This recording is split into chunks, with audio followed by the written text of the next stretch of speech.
মালদায় তৃণমূল নেতা দুলাল সরকার খুনে আটক আরো এক শুটার।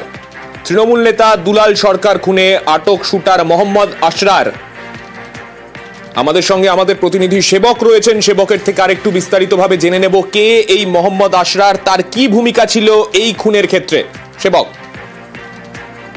একদমই, দেখো, এই মোহাম্মদ আশরার খুনের পর থেকে বেপাত্তা হয়েছিল, তার খোঁজে অন্যায় হয়েছিল পুলিশ এবং ভিন রাজ্যে গা ঢাকা দিয়েছিল সে, এমনটাই জানা যাচ্ছে। এই আশরার সম্পর্কে পুলিশ যেটা দাবি করছে বা জানাচ্ছে যে দুলাল সরকার ওরফে দুলাল সরকার খুনের ঘটনায় 4 জন একটি বাইকে এসেছিল, তারাই এই মূল অপারেশনটা করে। এই অপারেশনের মধ্যে এর আগেই 2 জন গ্রেফতার হয়েছিল, আর আশরার হলেন তৃতীয় জন যাকে এই ঘটনায় গ্রেফতার করা হলো শুটার হিসাবে। এই টোটাল যে পরিকল্পনা তাতে আশরারের গুরুত্বপূর্ণ ভূমিকা রয়েছে।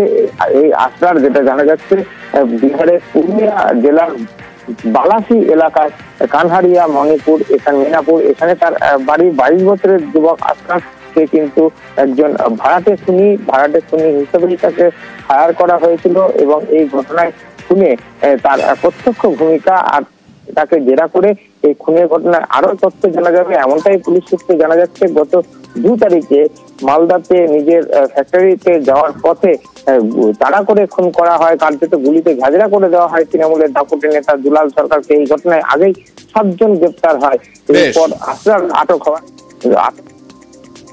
ধন্যবাদ।